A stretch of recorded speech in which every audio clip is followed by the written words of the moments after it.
The student debt in the United States, it is greater than $1.7 trillion. When President Biden says forgive the debt, what he really means is let's shift the burden to taxpayers. Every taxpayer would be responsible for somewhere around $12,000 to $15,000. Let's say that you purchased a lottery ticket. You were fortunate enough to win. Now, what if you were told that your winnings had to be split with millions of people, none of which helped you select the winning numbers or helped you pay for the ticket?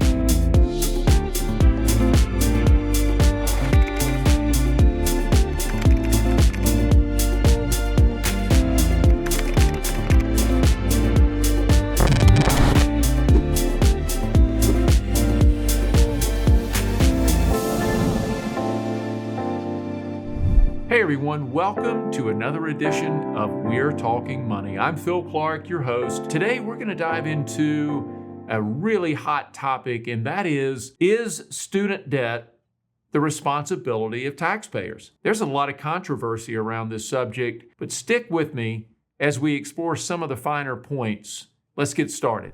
First off, let's look at the numbers. Now, today is July 26th. The student debt in the United States, it is greater than $1.7 trillion, and it affects millions of students or former students. But here's the thing. President Biden has once again come back to the table with this notion of forgiving a lot of this student debt.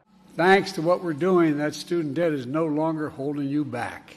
And I agree, it's a huge burden to the people that have the debt. Now, when President Biden says forgive the debt, he's not saying or suggesting that the debt just gets erased. What he really means is let's shift the burden to taxpayers because whoever issued the debt still needs to be paid. For those people who didn't take out these loans, why should they be responsible for paying them? Now, keep in mind, this is not meant to be political. President Biden is not the only person who believes this debt should be repaid by the taxpayers. Plenty of other people support that notion.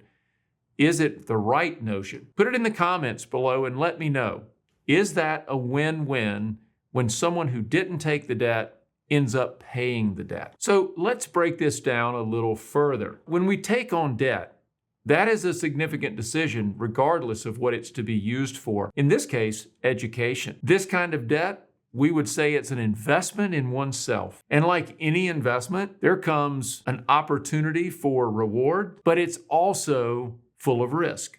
Some people will choose more affordable schools. They'll even work while they're going to school to help minimize the bite of all that debt. Others, they'll opt for more expensive institutions with the hope that it'll be worth it in the long run. But these are all personal choices, and personal choices come with responsibilities. Let's say that you purchased a lottery ticket and you were fortunate enough to win. Now, what if you were told that your winnings had to be split with millions of people, none of which helped you select the winning numbers or, more importantly, helped you pay for the ticket? Shifting this debt to taxpayers, it means that everyone, whether they went to college or not, ends up paying the debt that was borne by someone else's decision. Just imagine for a moment that you're someone who chose not to go to college to save money or because you didn't want the debt, and you ended up learning a trade. You went into business. Should you be responsible for paying off someone else's student loan? You know, on the one hand, the answer seems obvious. On the other hand, there could be situations where it does make sense to shift this burden to taxpayers. Let me share this with you in another way.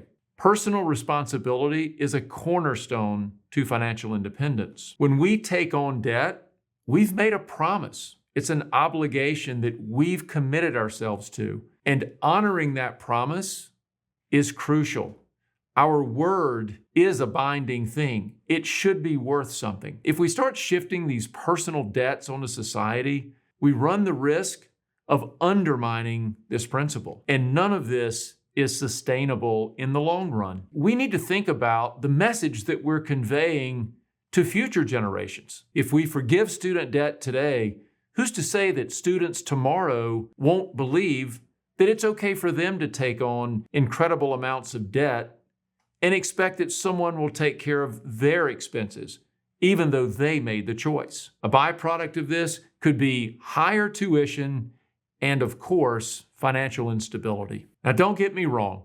I'm not saying that student debt isn't a problem. It is a crisis for sure, and it needs to be addressed. But I don't believe that the solution should be passing the buck to taxpayers. Shifting $1.7 trillion or more onto taxpayers means that every taxpayer would be responsible for somewhere around $12,000 to $15,000. That is a big ask. Perhaps a better idea would be to focus on trying to make education more affordable, giving more financial literacy, even creating programs where students can learn while they earn. In this way, we can get to the root of the problem. Otherwise, it's just a Band-Aid, and we create the potential environment of really bad behavior. So what can we do to make that a reality? First, we can support policies that aim to lower tuition costs. We can make scholarships more available. We can make grants more available. And we can focus on financial education.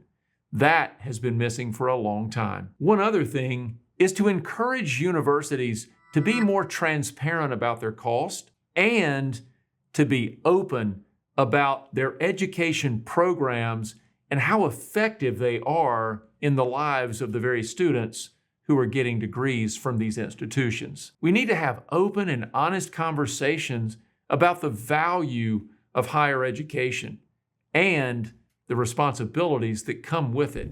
To sum it up, when we take on student loans, that's a personal choice, and with choice comes responsibility. Now, based on everything that we've read and studied, shifting this burden to taxpayers is not the right answer. I think it is working hard to make education more affordable and making decisions to take on debt with greater clarity and foresight. Thank you for watching, and if you found this content helpful, I hope that you will give us a thumbs up, subscribe to our channel, and leave your comments in the section below. I'd love to hear what you think about this controversial subject. Stay informed, stay responsible, and I'll see you next time on We're Talking Money.